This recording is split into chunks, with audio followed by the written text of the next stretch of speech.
సంకల్ప్ పత్ర పేరుతో భారతీయ జనతా పార్టీ ఎన్నికల మేనిఫెస్టోను రిలీజ్ చేసింది. మోదీ గ్యారంటీ 2047 నాటికి వికసిత భారత్ థీమ్తో దేశ ప్రగతి, యువత, మహిళలు, పేదలు, రైతులే ప్రధాన అజెండాగా మేనిఫెస్టోను రూపొందించినట్లు బీజేపీ వెల్లడించింది. రాజ్నాథ్ సింగ్ నేతృత్వంలోని 27 మంది సభ్యుల మేనిఫెస్టో కమిటీ 15 లక్షల మంది నుంచి సలహాలు, సూచనలు స్వీకరించింది. ప్రపంచంలో మూడవ అతిపెద్ద ఆర్థిక వ్యవస్థగా, అధునాతన దేశంగా భారత్ అవతరించేందుకు మోదీ సారథ్యంలో బీజేపీ అనుసరించబోయే విధానాలను వివరిస్తూ మేనిఫెస్టోను విడుదల చేసింది. 10 కోట్ల మంది రైతులకు పీఎం కిసాన్ నిధులు ఇస్తున్నామన్న మోదీ గ్లోబల్ న్యూట్రిషన్ ఫుడ్ సెంటర్గా భారత్ను రూపొందిస్తున్నట్లు చెప్పారు. భారత్ను ఫుడ్ ప్రాసెసింగ్ హబ్గా మారుస్తున్నామని, మత్స్యకారుల కోసం, కూరగాయల స్టోరేజీ కోసం మరిన్ని క్లస్టర్లు ఏర్పాటు చేయనున్నట్లు ఈ మేనిఫెస్టోలో పేర్కొన్నారు.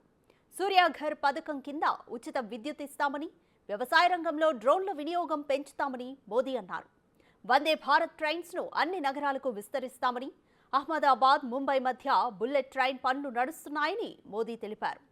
దక్షిణ మధ్య భారత్ల మధ్య కూడా బుల్లెట్ ట్రైన్ సేవలు చేస్తున్నామని, ఇప్పటికే సర్వే పనులు నడుస్తున్నాయని మోదీ తెలిపారు. మోర్ డీటెయిల్స్ మా ప్రతినిధి శివ ఢిల్లీ నుంచి అందిస్తారు.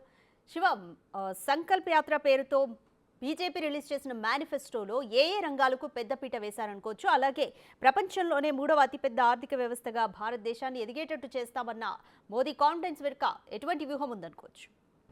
రాధిక, ఈరోజు బీజేపీ సంకల్ప పత్ర పేరుతో మేనిఫెస్టోను విడుదల చేసింది. ప్రధాని నరేంద్ర మోడీ చేతుల మీదుగా ఈ మేనిఫెస్టో కార్యక్రమం జరిగింది. ప్రధాని నరేంద్ర మోడీతో పాటు manifesto committee chairman Rajnath Singh, మరోవైపు బీజేపీ జాతీయ అధ్యక్షులు జేపీ నడ్డా, కేంద్ర హోంమంత్రి అమిత్ షా, కేంద్ర ఆర్థిక శాఖ మంత్రి నిర్మలా సీతారామన్ పాల్గొన్నారు. వీరితో పాటు బీజేపీకి సంబంధించిన కేంద్ర మంత్రులు, సీనియర్ నేతలందరూ కూడా ఈ మేనిఫెస్టో కార్యక్రమంలో పాల్గొన్నారు. అంటే ప్రపంచంలోనే మూడవ అతిపెద్ద ఆర్థిక దేశంగా ఎదగాలనేది ప్రధానంగా ప్రధాని నరేంద్ర మోడీ ఈ మేనిఫెస్టో రూపకల్పన చేశారు.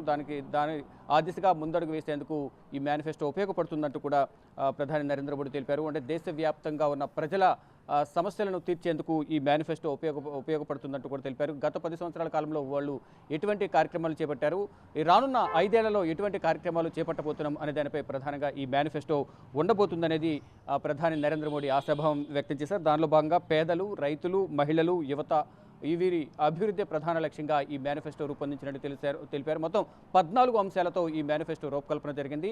ఈ రూపొందించిన మేనిఫెస్టో కమిటీ సభ్యులందరికీ కూడా అభినందనలు తెలుపుతున్నాను. దీనిలో ప్రధానంగా వారు ఎవరైతే దీంట్లో మేనిఫెస్టోలో పాల్గొన్నారో వారందరితో పాటు వారికి ఎవరి నుంచి అభిప్రాయ సేకరణ చేస్తారో వారందరికీ కూడా ధన్యవాదాలు తెలిపారు ప్రధాని నరేంద్ర మోడీ. అంటే ఏదైతే రానున్న రోజుల్లో ఎటువంటి అభివృద్ధి కార్యక్రమాలు చేపట్టాలనే దానిపై కూడా అనేక హామీలను ఇచ్చారు. 14 అంశాల్లో 4 ప్రధాన అంశాలుగా దీనిలో పేర్కొన్నారు. వాటిలో పేదలు, రైతులు, మహిళలు, యువత వీరి అభివృద్ధి ప్రధాన ఎజెండాగా ఈ మేనిఫెస్టో రూపకల్పన జరిగిందంటూ కూడా ప్రధాని నరేంద్ర మోడీ తెలిపారు. అంటే సూర్యఘర్ పథకం కింద ఉచితంగా విద్యుత్ సరఫరా, ఇంటి పైకప్పు నుంచి సౌర విద్యుత్తును ఇచ్చే విధంగా ఉత్పత్తితో ఆదాయం పెరుగుతుందంటూ కూడా ప్రధాని నరేంద్ర మోడీ తెలిపారు. మరోవైపు 3 కోట్ల మంది మహిళలకు లక్ష అధికారులను మహిళలను అధికారులను చేస్తామంటూ కూడా తెలిపారు. 5 ఏళ్ల పాటు 80 కోట్ల మందికి ఉచిత రేషన్, రానున్న 5 ఏళ్లలో 80 కోట్ల మందికి ఉచిత రేషన్ ఇచ్చేందుకు కార్యాచరణ రూపొందించామని తెలిపారు. ఇక చిల్లర వర్తకులకు గ్యారంటీ లేకుండా 50,000 రూపాయలు రుణాలు ఇస్తామని తెలిపారు. మరోవైపు ఈరోజు మేనిఫెస్టో ఏదైతే రిలీజ్ చేశారో మేనిఫెస్టో సంకల్ప పత్రం, దాన్ని కూడా చిరు వ్యాపారులకు ఈరోజు ప్రధాని నరేంద్ర మోడీ చేతుల మీదకు కూడా ఈ మేనిఫెస్టో కరపత్రాన్ని వారికి అందజేశారు. ముద్రా పథకం కింద ఇంతకుముందు ఉన్న ముద్రా లోన్కి ఏదైతే లోన్ ఇచ్చారో ఇప్పుడు దాన్ని 20 లక్షలకు పరిమితిని పెంచుతున్నట్లు కూడా ప్రధాని నరేంద్ర మోడీ తెలిపారు. 10 కోట్ల మంది రైతులకు పీఎం కిసాన్ పథకం కింద ఈ కార్డులని కొనసాగింపు చేస్తామని తెలిపారు. 3 కోట్ల మంది మహిళలకు ఉచితంగా ఇళ్లు నిర్మిస్తామని, అంటే గతంలో ఏదైతే ఇళ్లు ఇచ్చారో దానికి కంటిన్యూషన్గా ఇప్పుడు రానున్న 5 సంవత్సరాల కాలంలో కూడా 3 కోట్ల మంది మహిళలకు ఇళ్లు నిర్మిస్తామని తెలిపారు. ఇక తమిళ భాషకు విశ్వవ్యాప్తి కల్పిస్తాం, ఏదైతే తమిళ భాషకు సంబంధించి దాన్ని దేశవ్యాప్తంగా కూడా ఈ భాషకు సంబంధించి అవకాశం కల్పిస్తామని తెలిపారు. అవినీతి పరులను జైలుకు పంపడమే మోడీ గ్యారంటీ. ఇప్పటి వరకు ఏదైతే 10 ఏళ్ల కాలంలో అవినీతికి, అక్రమాలకు పాల్పడిన వారిని ఏ విధంగా అయితే శిక్షించామో, ఇక రానున్న రోజుల్లో కూడా 5 ఏళ్ల కాలంలో కూడా ఎవరు అవినీతి, అక్రమాలకు పాల్పడకుండా అవినీతికి పాల్పడిన వారిని జైలుకు పంపడం లక్ష్యంగా కూడా మోడీ గ్యారంటీ ఉంటుందనేది ప్రధాని నరేంద్ర మోడీ తెలిపారు. 2047 వికసిత భారత్ రైట్ శివ, రైతులకు సంబంధించి వ్యవసాయ రంగానికి సంబంధించి ప్రీవియస్ గా ఉన్న పథకాలను ఏవి కంటిన్యూ చేయబోతున్నారు, అలాగే కొత్తగా ఎటువంటి పథకాలను ప్రవేశపెట్టబోతున్నారు మేనిఫెస్టోలో? రైతులకు 10 కోట్ల మంది రైతులకు కిసాన్ పథకం అనేది అమలు చేయబోతున్నారు. గతంలో ఏదైతే ప్రతి సంవత్సరం ఏదైతే పంటకు సంబంధించి కేంద్ర ప్రభుత్వం నుంచి వచ్చే హామీ ఏదైతే ఉంటుందో, అటు రాష్ట్ర ప్రభుత్వం కేంద్ర ప్రభుత్వం కలిపి పంటకు సంబంధించి నిధి ఏదైతే ఉంటుందో కేంద్ర ప్రభుత్వం నుంచి రావాల్సింది అది కూడా విడుదల చేసేందుకు నిర్ణయించారు. 10 కోట్ల మందికి కిసాన్ నిధి పథకం కూడా అమలు చేయబోతున్నారు. వాటితో పాటు రైతులకు, మహిళలకు, వృద్ధులకు, వికలాంగులకు, యువతకు సంబంధించి కూడా, నిరుద్యోగులకు సంబంధించి కూడా ఈ మేనిఫెస్టోలో అనేక అంశాలను పొందుపరిచారు. దానితో పాటు ఈ మెట్రో రైలుకు సంబంధించి కానీ ఇతర ప్రాజెక్టులకు సంబంధించి ప్రజలకు ఉపయోగపడే అన్ని విధాల పథకాలను కూడా ఈ మేనిఫెస్టోలో 14 అంశాలతో రూపొందించిన మేనిఫెస్టోలో పొందుపరిచాము. అవన్నీ కూడా ప్రజలకు ఉపయోగపడే విధంగా ఉంటాయంటూ కూడా తెలిపారు. మరోవైపు ట్రాన్స్జెండర్స్ కూడా ఏదైతే ప్రధాని యోజన ఏదైతే భవన్ ఉందో దానికి సంబంధించి కూడా వారికి కూడా కొన్ని అవకాశాలు కల్పిస్తామంటూ కూడా తెలిపారు. మొత్తంగా చూసుకుంటే 70 సంవత్సరాలు పైబడిన ప్రతి ఒక్కరికి ఆయుష్మాన్ భవ పథకం కింద ఇంతకుముందు ఏదైతే చెప్పామో ట్రాన్స్జెండర్స్ కూడా ఈ ఆయుష్మాన్ భవ పథకం అనేది వర్తింపజేస్తామని తెలిపారు. వాళ్ళ ఆర్థిక పరిస్థితి ఎలా ఉన్నా సరే వారికి మేలు చేసే విధంగా కూడా ఈ ఆయుష్మాన్ భవ పథకం అనేది ఉపయోగపడుతుందని కూడా తెలిపారు. అంటే ఇప్పటి వరకు సబ్సిడీ ధరకు ప్రతి ఇంటికి గ్యాస్ సిలిండర్ అందించాము. దానిని పైప్ లైన్ ద్వారా కూడా తక్కువ ధరకు అందించే విధంగా ఈ గ్యాస్ సిలిండర్ను రూపొందించబోతున్నామని తెలిపారు. బీజేపీ సంకల్ప యాత్రలు ఇంతకుముందు చెప్పినట్లుగా 4 ప్రధాన అంశాలను చేర్చారు. యువశక్తి, నారీశక్తి, గరీబ్ యోజన, కిసాన్ యోజన, వీటన్నిటి కూడా అమలు చేయబోతున్నాం. యువ భారత్కు, యువ ఆకాంక్షలకు బీజేపీ మేనిఫెస్టో ప్రతిబింబంగా నిలవబోతుంది. అందరికీ ఉపయోగపడే విధంగా కూడా ఈ బీజేపీ మేనిఫెస్టో ఉండబోతుంది. గత 10 సంవత్సరాల కాలంలో ఏ విధంగా అయితే అభివృద్ధి పథకాలను ప్రజలకు, దేశ అభివృద్ధికి ఏ విధంగా అయితే ఉపయోగపడే విధంగా మేనిఫెస్టోను మా పాలన కొనసాగించాము, రానున్న 5 ఏళ్ల కాలంలో కూడా గెలిచిన తర్వాత అదే పథకాలను అమలు చేస్తాము. మరింత అభివృద్ధి చెందే దేశంగా కూడా అభివృద్ధి చెందే విధంగా కూడా మా మేనిఫెస్టో ఉండబోతుంది, మా పాలన ఉండబోతుంది. ప్రజల అభివృద్ధి అభివృద్ధి ధ్యేయంగా మా పాలన ఉండబోతుంది అనేది ప్రధాని నరేంద్ర మోడీ, అలాగే మేనిఫెస్టో రూపకల్పనకు సంబంధించి రూపొందించిన manifesto committee chairman Rajnath Singh, అలాగే బీజేపీ జాతీయ అధ్యక్షులు జేపీ నడ్డా కూడా ఈరోజు సంకల్ప పత్ర మేనిఫెస్టోకి సంబంధించిన సంకల్ప పత్రం పేరుతో విడుదల చేసిన మేనిఫెస్టోకి సంబంధించి కార్యక్రమంలో పాల్గొంటూ కూడా వారందరూ కూడా మాట్లాడారు. మొత్తంగా చూసుకుంటే అంటే ఈరోజు మంచి రోజు, అంబేద్కర్ జయంతి కూడా, ఈరోజు ఈ కార్యక్రమాన్ని చేపట్టడం చాలా సంతోషంగా ఉందంటూ కూడా ప్రధాని నరేంద్ర మోడీ తెలిపారు. ఈరోజు వివిధ రాష్ట్రాలకు సంబంధించిన కొత్త సంవత్సరం కూడా కావున ఈరోజు అందరికీ మంచి జరగాలి, ఈ మేనిఫెస్టో అంబేద్కర్ జయంతి రోజున చేసుకోవడం చాలా సంతోషంగా ఉందంటూ కూడా ప్రధాని నరేంద్ర మోడీ ఆశాభావం వ్యక్తం చేశారు.